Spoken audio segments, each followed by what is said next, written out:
Cast out by his billionaire father and replaced by a scheming half-brother, Thomas inherited nothing but a rotting farmhouse. Everyone laughed when he traded his tailored suits for a shovel. But the laughter died the moment his spade struck solid steel, unearthing a secret that would shatter a dynasty. Rain lashed against the floor-to-ceiling windows of the Arrington Enterprises boardroom, blurring the spectacular view of the Manhattan skyline. Inside, the atmosphere was even colder than the autumn storm raging over the city. Thomas Arrington stood at the end of the long mahogany table, his knuckles white as he gripped the leather back of his chair. He stared down his father, Richard Arrington, a man whose heart was as famously unyielding as the steel mills that had built their family fortune. For 10 years, Thomas had sacrificed his personal life, his weekends, and his youth to double the profit margins of the company's logistics division.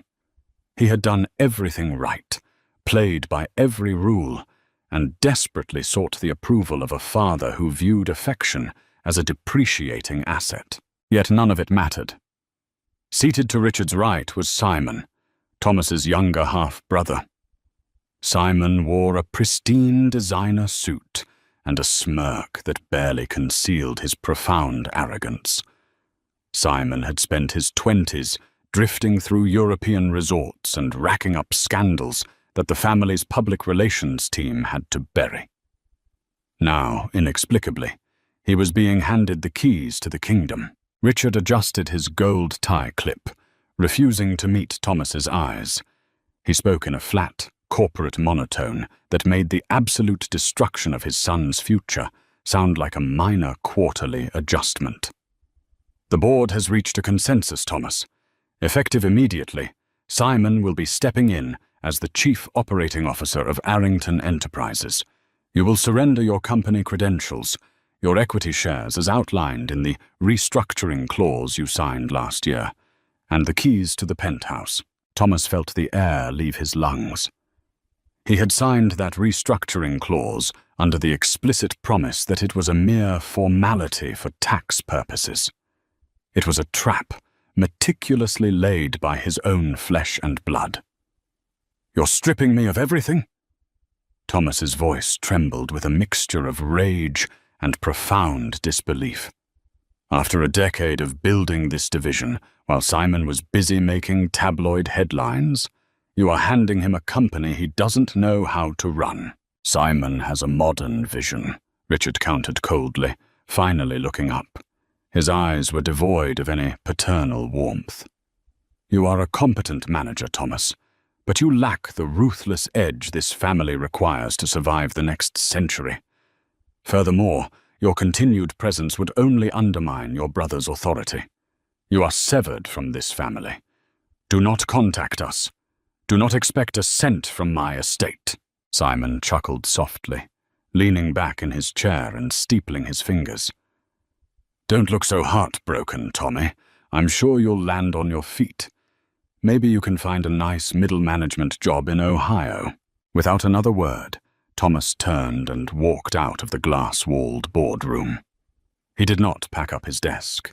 He did not say goodbye to his staff. He simply walked into the elevator and descended to the lobby, his life's work dissolving into nothingness. Out on the wet pavement, standing in the freezing rain, he realized he had roughly $4,000 in a personal checking account and no home. The next morning, as Thomas sat in a cheap diner nursing a terrible cup of coffee, a courier approached his booth and dropped a thick manila envelope onto the table. The return address belonged to Mitchell Barrett, a small-town lawyer from upstate. Confused, Thomas tore it open. Inside was a heavy, yellowed piece of parchment and a brief letter. It was a property deed. According to the letter, Thomas's maternal uncle, Gideon Croft, a man the Arrington family had completely ostracized and forbidden Thomas from ever mentioning, had passed away 3 months prior. Having caught wind of Thomas's impending corporate execution, Gideon had left his only nephew his entire estate. It was a 120-acre property known as Oakhaven Farm, located in the remote, heavily forested mountains of Vermont. With no other options and a burning desire to disappear from the world that had betrayed him, Thomas packed his few remaining personal possessions into his modest sedan and drove north. The journey took 8 hours, the polished highways eventually giving way to cracked asphalt, and finally to miles of winding dirt roads choked with overgrown pine trees. When he finally pulled up to the coordinates listed on the deed, his heart sank into his stomach. Oakhaven Farm was a nightmare of neglect. The main farmhouse was a towering Gothic structure of rotting grey wood, its roof sagging like the spine of a dying animal. The porch steps were collapsed, choked by thick, thorny vines that seemed to be actively swallowing the building. A short distance away stood a massive, dilapidated barn with a caved-in roof, and beside it a looming stone silo that looked more like a medieval guard tower than agricultural infrastructure. The entire property was cloaked in an oppressive, unnatural silence, broken only by the cold mountain wind whistling through the broken windows. Thomas stepped out of his car, his expensive leather shoes sinking immediately into the thick, freezing mud. He unlocked the front door with the rusty iron key provided in the envelope, the hinges screaming in protest. Inside, the house smelled of dust, dry rot, and abandonment. The furniture was draped in moth-eaten sheets, and the floorboards groaned ominously under his weight. As he wandered through the freezing rooms, tracing his fingers over the thick layer of grime on a forgotten dining table, a heavy sense of isolation washed over him. His father had cast him out into the cold, and Uncle Gideon had left him a graveyard. But as Thomas walked into the kitchen, he noticed something strange. The rest of the house was covered in decades of undisturbed dust, but the heavy oak floorboards near the rear door were scratched and scuffed, as if heavy objects had been repeatedly dragged across them recently. Furthermore, a massive iron deadbolt had been installed on the inside of the basement door, a lock designed not to keep intruders out, but to keep something locked inside. Exhausted, freezing, and entirely alone, Thomas wrapped himself in his winter coat and lay down on an old sofa, unaware that the ground beneath his feet held a secret that the most powerful men in the country had spent 30 years trying to erase. Sunlight pierced the grimy windows of the farmhouse, waking Thomas to a freezing, stiff reality. His breath plumed in the cold air of the living room. Every muscle in his body ached from the uncomfortable sofa, but a strange, foreign sense of determination had settled over him during the night. The corporate world was dead to him. The Arrington name was a poison he wanted out of his veins. He looked around the ruined room and made a silent vow. He was going to restore Oakhaven Farm. He would build something with his own 2 hands, far away from the toxic empire his father reigned over. By mid-morning, Thomas had driven into the small town of Oakhaven, a decaying logging community where strangers were eyed with overt suspicion. He purchased heavy work boots, thick canvas trousers, work gloves, and a variety of hand tools, draining a significant portion of his meager savings. While loading his supplies into the trunk, a weathered local man with a thick grey beard and grease-stained overalls approached him. "You the one who took over the old Croft place?" the man asked, his eyes narrowing. "I am," Thomas replied, extending a hand. "Thomas, I'm Gideon's nephew." The man didn't take his hand. "Derek Foley, run the local contracting outfit. I'd tell you welcome to town, but you won't be staying. Nobody stays at Oakhaven Farm. Your uncle was a paranoid lunatic who spent his last 10 years firing a shotgun at the trees. If you've got any sense, you'll sell that cursed dirt back to the county. and drive back to wherever you came from." "I'm not selling," Thomas said, his voice hardening. "In fact, I need to rent a backhoe for the weekend. I have a lot of clearing to do around the old silo." Derek's expression shifted from hostility to genuine alarm. "You stay away from the ground near that silo, boy. The soil's bad. Gideon wouldn't let anyone within 100 yards of that structure. Rented my equipment once, drove it himself, and threatened to kill me if I came up the driveway to check on him. I don't rent equipment for that property. Good luck to you." Derek spat on the ground and walked away. The bizarre interaction only fueled Thomas's curiosity. Returning to the farm, he changed into his new work clothes and grabbed a heavy steel shovel and a pickaxe. If he couldn't rent a machine, he would do it the hard way. He hiked up the gentle slope toward the looming stone silo. The ground surrounding it was heavily overgrown with thick, invasive weeds. But as Thomas began to hack away at the brush, he noticed something peculiar. The earth here was subtly uneven, marked by a massive, perfect rectangular depression, roughly 10 feet across. It didn't look like natural soil settling. It looked exactly like a filled-in excavation site. He drove the shovel into the dirt. For the first hour, the physical labor was agony. His soft, corporate hands blistered inside his gloves, and sweat soaked his shirt despite the bitter cold. But with every shovelful of dark, damp earth, the lingering anger toward his father and Simon fueled his strikes. He dug deeper, creating a trench 3 feet down, then 4.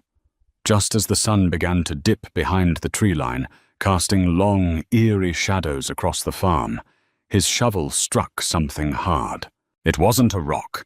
It made a dull, metallic clank that echoed against the stone walls of the silo. Thomas froze, his heart hammering against his ribs. He dropped to his knees, using his gloved hands to frantically claw away the loose dirt. Buried exactly 4 feet beneath the surface was a massive military-grade steel lockbox, roughly the size of a large suitcase. It was heavily oxidized, covered in thick patches of orange rust, and secured by 3 heavy-duty padlocks. It took Thomas another hour of grueling labor to completely unearth the box and drag it out of the trench. It weighed nearly 100 pounds. Dragging it back to the farmhouse through the twilight, his mind raced with wild possibilities. Once inside, he locked the doors, drew the rotting curtains, and brought a heavy crowbar from his new toolset into the kitchen. Before he could strike the first padlock, his cell phone buzzed violently on the counter. The screen displayed an unknown number. Hesitantly, Thomas answered. "Thomas, it is Mitchell Barrett, your father's legal counsel." Thomas gripped the edge of the counter, his blood running cold. "I was told I was severed from the family. Why are you calling me?" "Your father has had a slight change of heart regarding your severance." The lawyer's voice was smooth, calculated, and entirely devoid of emotion. "We have been monitoring your movements. We are aware you have taken possession of Gideon Croft's property in Vermont. Richard is willing to offer you a one-time, non-negotiable sum of $2 million to purchase the Oakhaven deed from you immediately. A courier is standing by in the nearest town with the paperwork. You can sign tonight and walk away rich." Thomas stared at the rusted steel box sitting on his kitchen floor. His father, the man who had mercilessly stripped him of his career and inheritance less than 48 hours ago, was suddenly desperate to buy an abandoned, rotting farm in the middle of nowhere. $2 million for a farm that isn't worth $50,000, Thomas said softly. "Why, Mitchell? It is a generous gesture from a father who wants to see his son land on his feet. Do not look a gift horse in the mouth, Thomas. Sign the papers." The lawyer's tone had shifted from polite to subtly threatening. "The property isn't for sale," Thomas said, and immediately hung up the phone. He powered the device off completely. Breathing heavily, he turned his attention back to the lockbox. He wedged the crowbar under the hasp of the first padlock and threw his entire body weight into it. With a sharp crack, the rusted mechanism snapped. He repeated the process on the remaining 2 locks, his hands shaking violently. Taking a deep breath, Thomas threw open the heavy steel lid. Inside, the box was lined with waterproof canvas. Resting on top was a leather-bound ledger, its pages yellowed with age. Beneath the ledger lay tightly bundled stacks of $100 bills, easily hundreds of thousands of dollars in obsolete 1980s-era currency. But it was what sat beneath the money that made Thomas stumble backward in shock. Arranged in neat, heavy rows were dozens of solid gold bars, each stamped with the insignia of a Swiss bank that had been dissolved decades ago. Trembling, Thomas picked up the ledger and opened it to the first page.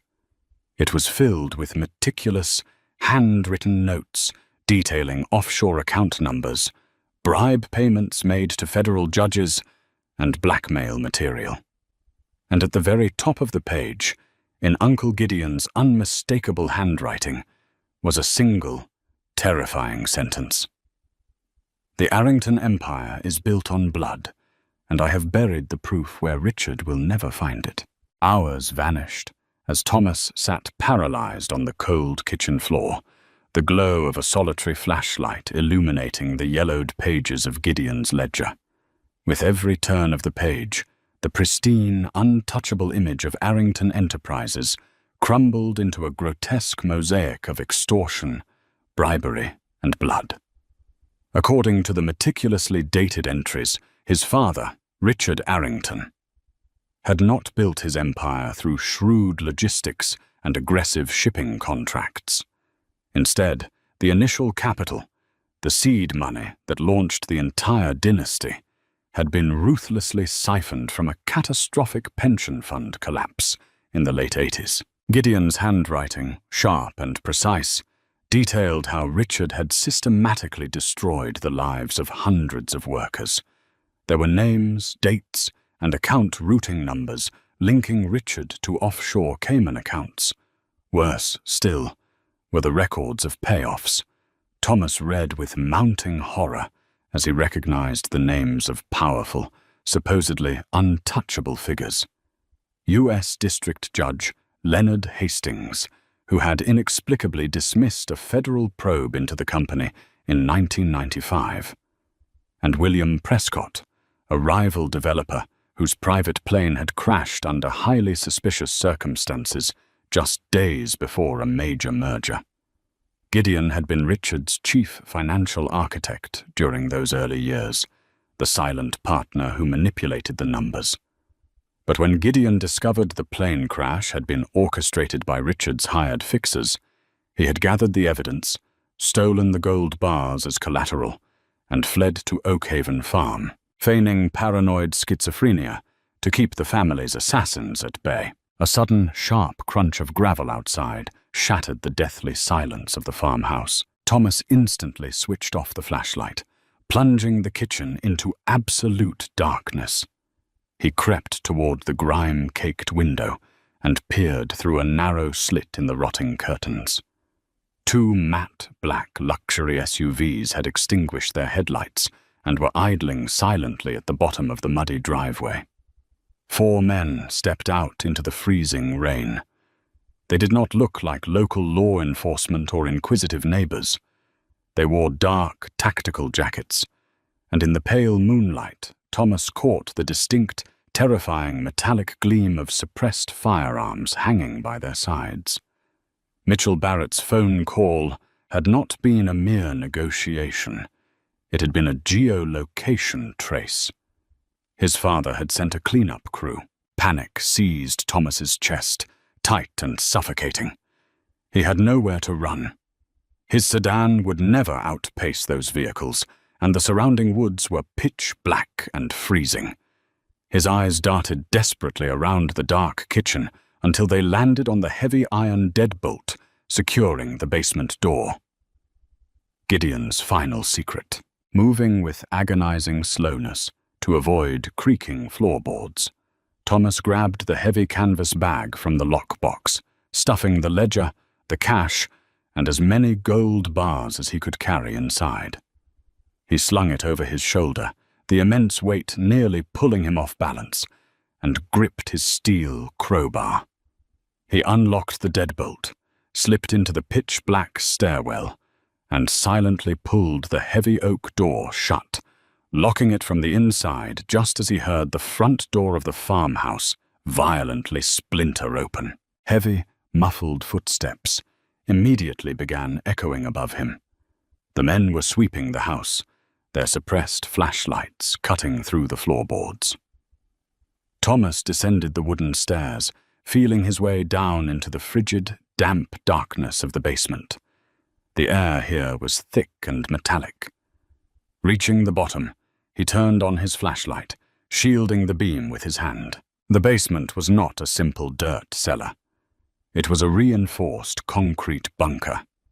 Thick steel support beams braced the ceiling, and the walls were lined with heavy metal shelving units. But it was the far wall that made Thomas's breath catch in his throat. A massive industrial steel vault door, the kind used in commercial banks, was built directly into the bedrock. Next to it sat a complex radio frequency console and a massive diesel generator. Gideon hadn't just been hiding. He had been preparing for an apocalyptic war with Richard Arrington. Above him, the heavy thud of boots stopped directly over the basement stairwell. A muffled voice, calm and professional, filtered through the wood. "Boss, we have a deadbolt on this interior door, locked from the inside. Bring the breaching tools." Thomas's heart hammered against his ribs like a trapped bird. He rushed to the vault door, gripping the heavy rotary combination dial. Beside the dial, scratched hastily into the steel with a sharp tool, were 6 numbers, the exact date of Thomas's mother's death. Tears pricked Thomas's eyes at the realization that his uncle had never stopped loving their family, even in exile. He spun the dial with trembling, frantic fingers. Left, right, left, a heavy, mechanical clack echoed through the concrete room, just as a deafening crash shook the ceiling above. The mercenaries were tearing the basement door off its hinges. Thomas threw his entire body weight against the vault lever. The massive steel door groaned, resisting for a terrifying second before swinging inward. He threw himself inside, dragging the heavy canvas bag with him, and slammed the vault shut behind him. He spun the interior locking wheel just as aggressive footsteps pounded down the wooden stairs. Safe inside the impenetrable steel room, Thomas hit a wall switch. A bank of harsh fluorescent lights flickered to life, revealing the true treasure of Oak Haven Farm. It wasn't just gold. The walls were plastered with blown-up photographs, surveillance logs, and audio cassette tapes neatly organized on wooden racks. It was a complete 30-year shadow dossier on the Arrington family's criminal enterprise.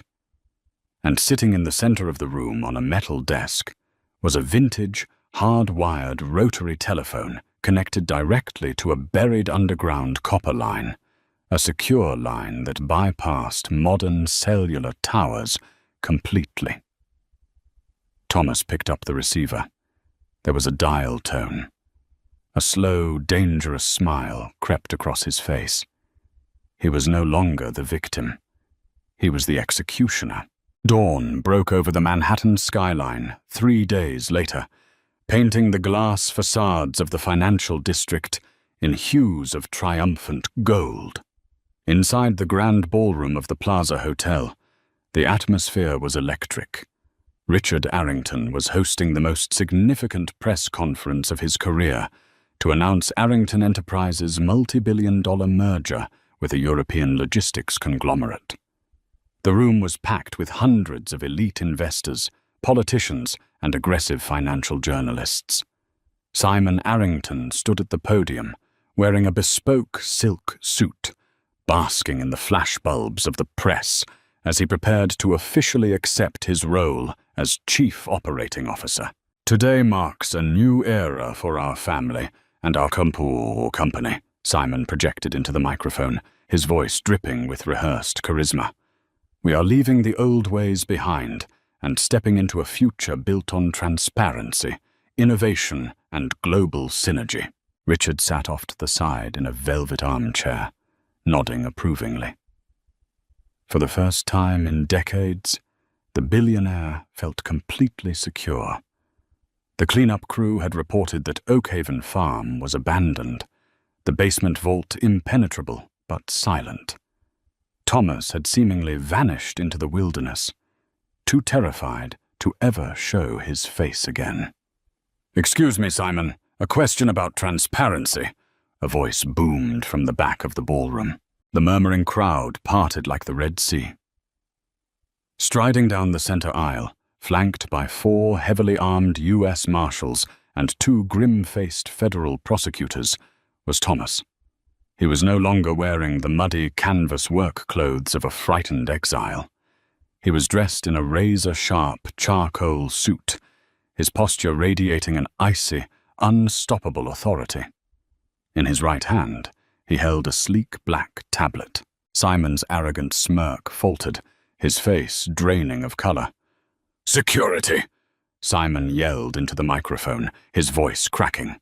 "Remove that man immediately!" The private security guards at the perimeter stepped forward, but the U.S. Marshals instantly raised their hands, flashing federal badges that stopped the guards dead in their tracks. "I think you'll want to hear this, Simon," Thomas said, his voice carrying effortlessly across the shocked ballroom. He stopped 10 feet from the podium and tapped the screen of his tablet. Every massive television monitor in the ballroom, which had been displaying the company's new logo, suddenly flickered. The screens shifted to display high-resolution scans of Gideon's ledger. The room fell into a deathly paralyzed silence as the indisputable evidence of bribery, extortion, and murder filled to the screens. Then, a scratchy, digitized audio recording began to play over the ballroom's state-of-the-art surround sound system. It was Richard Arrington's unmistakable, gravelly voice from 1995. "I don't care if Prescott has a wife and kids on that plane. The merger goes through on Monday. Take the engine out over the ocean and make sure Gideon burns the financial paper trail. No loose ends." Chaos erupted. Journalists began shouting frantically, camera flashes strobing like lightning.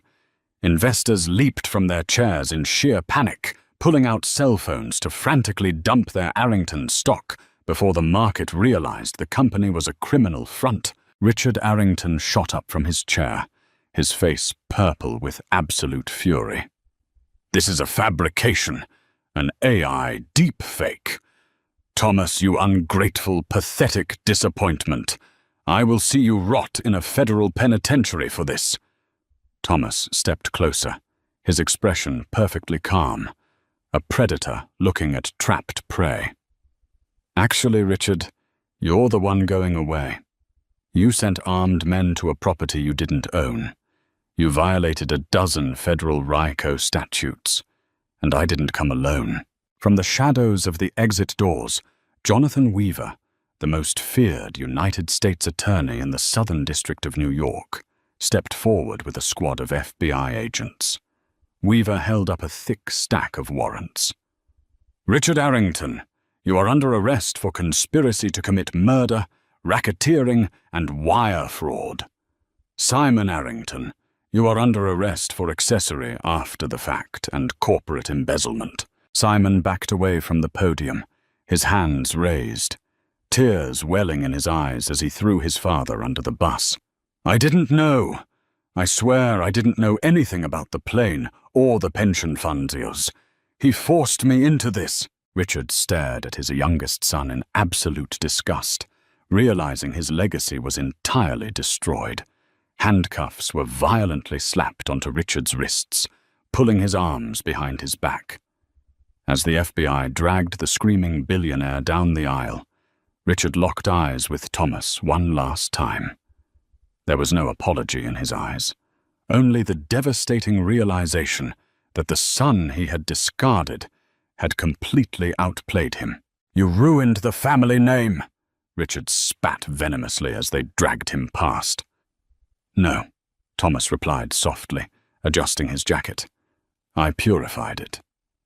By nightfall, Arrington Enterprises was in federal receivership, its stock price plummeting to zero.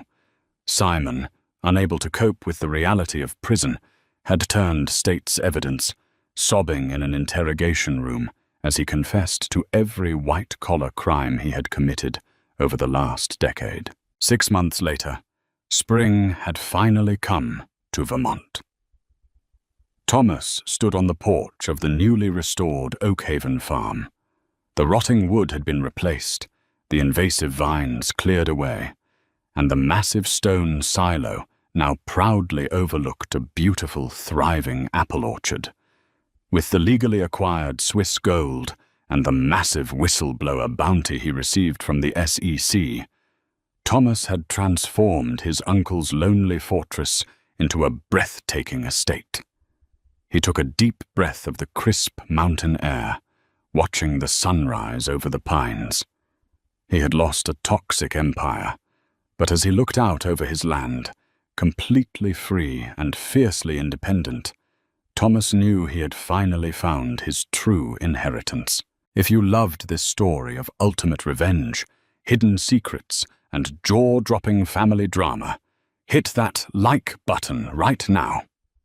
Don't forget to share this incredible journey with your friends who love a massive plot twist.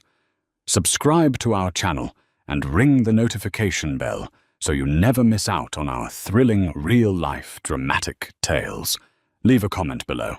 What would you have done if you found that lockbox? See you in the next video.